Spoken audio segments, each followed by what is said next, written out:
مہینہ. میں نے بات یہاں سے شروع کی تھی نا، روزہ کیا ہے؟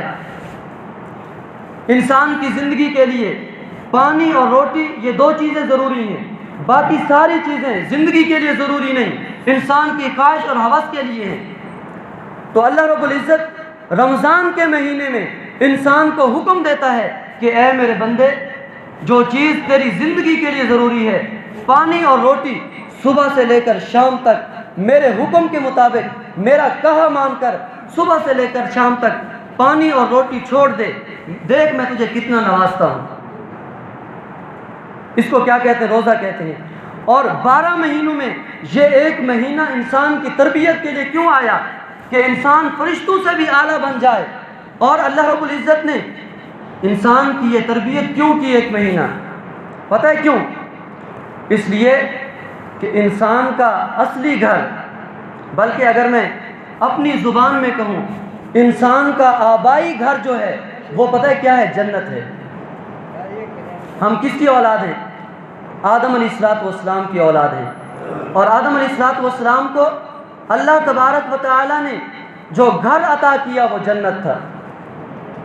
صرف نظام چلانے کے لیے اللہ نے دنیا میں بھیجا ہے. تو ہمارا اصلی گھر، ہمارا آبائی گھر وہ جنت ہے. اللہ رب العزت نے یہ ہماری تربیت ایک مہینہ اس لیے رکھی، ہم روزہ رکھ کے رب کی رضا کے لیے، بھوکا رہ کے رب کی رضا کے لیے، پیاس برداشت کر کے رب کی رضا کے لیے، تلاوت کر کے رب کی رضا کے لیے، عبادت کر کے، اس کا ذکر کر کے، اس کے نام پہ خرچ کر کے اپنے گھر میں رہنے کے قابل ہو جائیں. یا ایھا الذین آمنوا کتب علیکم الصیام کما کتب علی الذین من قبلکم لعلکم تتقون. اے ایمان والو، اے ایمان والو، میں نے تم پہ روزے فرض کیے ہیں.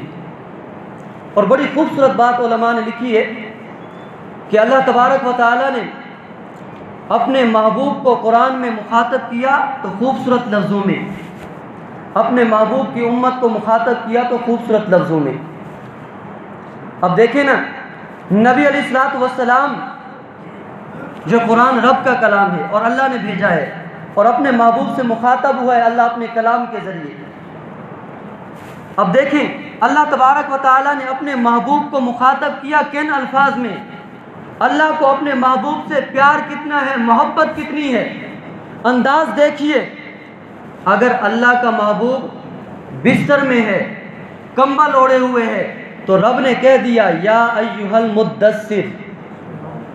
اگر رب کا محبوب چادر لپیٹے ہوئے ہے تو رب نے قرآن بھیجا، اپنا کلام بھیجا، مخاطب ہونے کے لیے کہہ دیا یا ایھا المزمل. اگر اللہ کے محبوب نے زلفیں بکھیری ہوئی ہیں تو رب نے کہہ دیا واللیل. اگر چہرہ نکھارا ہوا ہے تو رب نے کہہ دیا والضحیٰ. اے والضحیٰ کے چہرے والے. کتنا خوبصورت انداز میں رب نے اپنے محبوب کو مخاطب کیا. جب اس کی امت کو مخاطب کرنے کا وقت آیا تو رب نے کہا یا ایھا الذین آمنوا، اے ایمان والو. یار اللہ جسے ایمان والا کہے، اے ایمان والو تم پہ روزے لکھ دیے گئے. کتبہ اس کا معنی ہوتا ہے لکھ دیے گئے. اے ایمان والو تم پہ روزے لکھ دیے گئے. پروردگار تو نے روزے کن پہ لکھے؟ اولئک کتب فی قلوبہم الایمان. اللہ کہتا ہے جن کے دلوں پہ میں نے ایمان لکھ دیا ان پہ روزے میں نے لکھ دیے، فرض کر دیے. اب تمہاری مرضی، روزہ رکھ کے ایمان والے بنو یا روزہ چھوڑ کے بے ایمان بنو. سوچنے کی بات ہے نا. اور روزہ، یہ تو روزہ ہے، روزے کا اجر کیا ہے؟ اگر ایک لفظ میں اسے سمیٹا جائے تو حدیث قدسی میں اللہ خود فرماتے ہیں الصوم لی وانا اجزی بہ. روزہ میرے لیے ہے، اس کا اجر بھی میں خود عطا کروں گا. روزہ میرے لیے ہے اور اس کا اجر بھی میں خود عطا کروں گا. میں نماز پڑھ رہا ہوں، فرشتے لکھ رہے ہیں. میں ذکر کر رہا ہوں، فرشتے لکھ رہے ہیں اتنی نیکیاں. میں خرچ کر رہا ہوں 10 روپے، 50 روپے، 100 روپیہ، 1000، فرشتے لکھ رہے ہیں اتنی نیکیاں. میں حج کر رہا ہوں، فرشتے لکھ رہے ہیں اتنی نیکیاں. میں طواف کر رہا ہوں، فرشتے لکھ رہے ہیں اتنی نیکیاں۔